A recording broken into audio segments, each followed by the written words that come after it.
Friends, welcome to my channel. तो आज के वीडियो में हम लोग देखने वाले हैं परिस्थिति पर्यावरण यानी इन्वायरमेंट से जितने क्वेश्चन आपके बने हुए हैं इस चैप्टर से, उन सारे क्वेश्चन पे हम लोग डिस्कशन करने वाले हैं।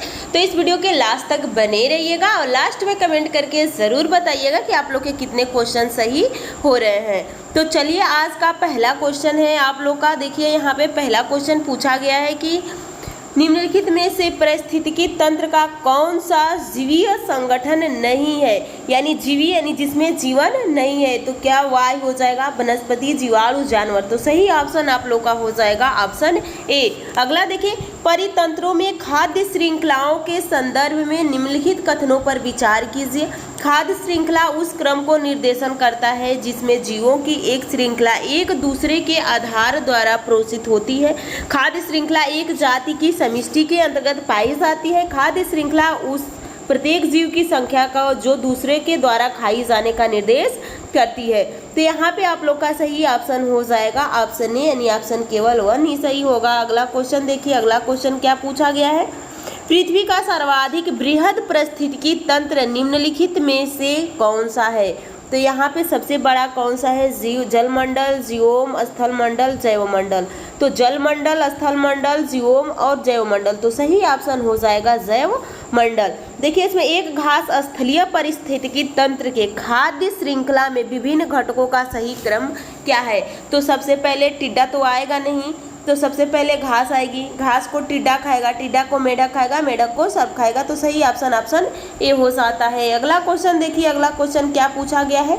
इनमें से कौन खाद्य श्रृंखला का निर्माण करता है? तो घास गेहूँ, घास बकरी आदमी, यानी घास को बकरी खाएगी, बकरी को आदमी खाएंगे। अगला क्वेश्चन है, निम्नलिखित में से कौन आहार श्रृंखला का निर्माण करता है? तो आहार श्रृंखला क्या पहले बकरी आएगी, पहले घास, ये भी हो सकता है, ये भी हो सकता है, ये भी हो सकता है। अब देखिए, घास के बाद गेहूं नहीं आएगा, घास के बाद क्या आएगी? बकरी आएगी, उसके बाद मानव। अगला क्वेश्चन देखिए, अगला क्वेश्चन क्या पूछा गया है।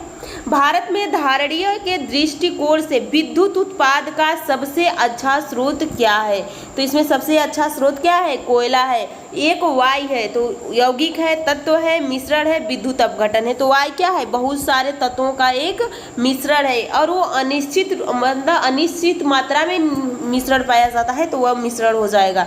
अगला देखिए, अगला क्वेश्चन, निम्नलिखित ऊर्जा प्रांतों में से कौन सा सर्वोत्तम पर्यावरण अनुकूल है? तो सर्वोत्तम पर्यावरण अनुकूल क्या हो जाएगा? सौर मंडल हो जाएगा। निम्नलिखित ऊर्जा स्रोत में से कौन सा पर्यावरण के स्वच्छ रखने के लिए सर्वोत्तम है? तो सौर सेल हो जाएगा। अगला देखिए, सौर ऊर्जा निम्न में से किससे प्राप्त होती है? तो सूर्य से प्राप्त होती है। अगला क्वेश्चन देखिए, अगला क्वेश्चन क्या पूछा गया है। अगला क्वेश्चन पूछा गया है यहाँ पे, ऊर्जा के किस रूप में प्रदूषण की समस्या नहीं होती है? तो कोयला से, परमाणु से, पेट्रोल से, सौर से। तो सूर्य से कोई प्रदूषण नहीं होती है। भारत में निम्नलिखित में से कौन नवीकरण ऊर्जा का स्रोत सर्वाधिक संभाव्यत है? तो ये यहाँ पे देखिए, एक होता है आप लोग का, ये दो होता है, एक होता है नवीकरण और एक होता है अनवीकरण। नवीकरण में हम बार बार उस चीज़ को बना सकते हैं, लेकिन अनवीकरण में एक बार समाप्त होने के बाद हम उसको दोबारा नहीं बना सकते। इसमें जैसे अनवीकरण में आप लोग का पेट्रोल आ जाएगा, इसमें आप लोग का मिट्टी आ जाएगा, उसके बाद सूर्य आ जाएगा, हवा आ जाएगी। तो ये पूछा गया है कि ऊर्जा का स्रोत सर्वाधिक संभव वाला है, तो यहाँ पे आप लोग का कौन सा हो जाएगा? सौर ऊर्जा हो जाएगा। अगला क्वेश्चन देखिए, भूमिगत जल को दूषित वाले अजैविक प्रदूषक है, तो आर्सेनिक है। औद्योगिक मलबे से सर्वाधिक समस्थानिक प्रदूषण होता है, तो यहाँ पे चमड़ा उद्योग से होता है। निम्नलिखित में से कौन एक वायु प्रदूषण से संबंधित है? तो वायु प्रदूषण से स्मॉग हो जाएगा। जैविक ऑक्सीजन आवश्यकता, बीओडी एक प्रकार का प्रदूषक सूचकांक है जो जलीय वातावरण में पाया जाता है। BOD bio oxygen demand.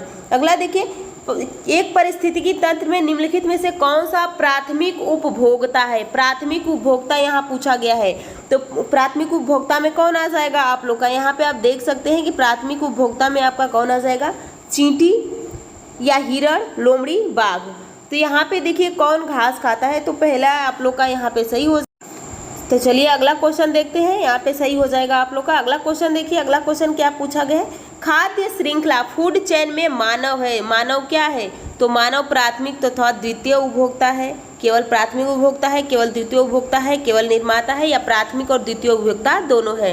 पारिस्थितिकी तंत्र के जैविक घटक में कौन उत्पादक है, तो उत्पादक कौन हो जाएगा, हरे पेड़ पौधे हो जाएंगे। पृथ्वी के चारों ओर गैसों के समूह को क्या कहते हैं, तो उसको हम कहते हैं वायुमंडल।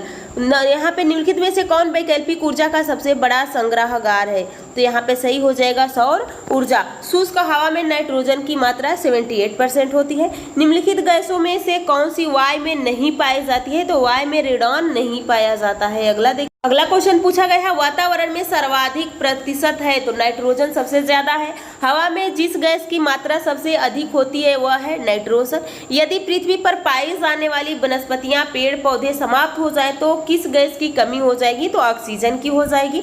निम्नलिखित में से कौन सा कार्य पेड़ पौधों का नहीं है, तो यहाँ पे पेड़ पौधों का कार्य कौन सा नहीं है, तो वायु का प्रदूषण पेड़ पौधे नहीं करते हैं। यहाँ पे मीनी माता रोग किस धातु के पानी से घुलने में होता है, तो यहाँ पे आप लोग का पारा हो जाएगा, मरकरी हो जाएगा। पारिस्थितिकी तंत्र संकल्पना को प्रस्तावित किया था, तो टॉन्सले ने।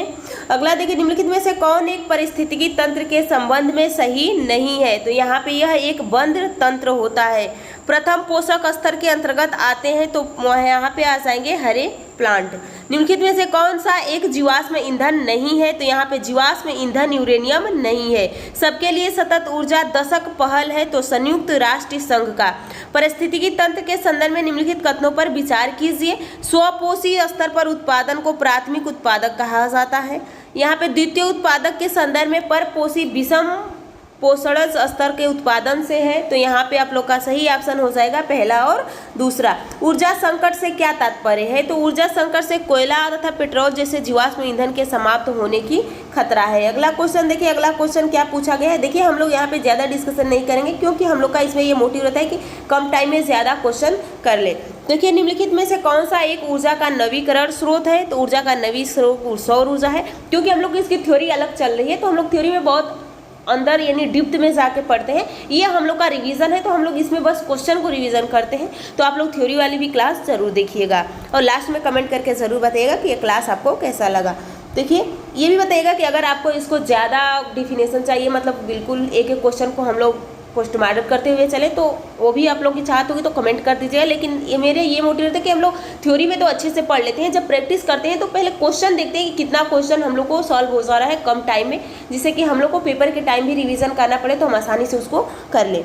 तो देखिए यहाँ पे अगला क्वेश्चन पूछा गया है, जैव ऑक्सीजन मांग BOD किसके लिए एक मानक मापदंड है, तो यहाँ पे आप लोग का सही आंसर हो जाता है जलीय पारिस्थितिकी तंत्र के प्रदूषण के मापन के लिए। अगला क्वेश्चन देखिए, किसी जल के क्षेत्र में BOD की अधिकता संकेत देता है, इसका जल है, इसका जल सीवेज से प्रदूषित हो रहा है।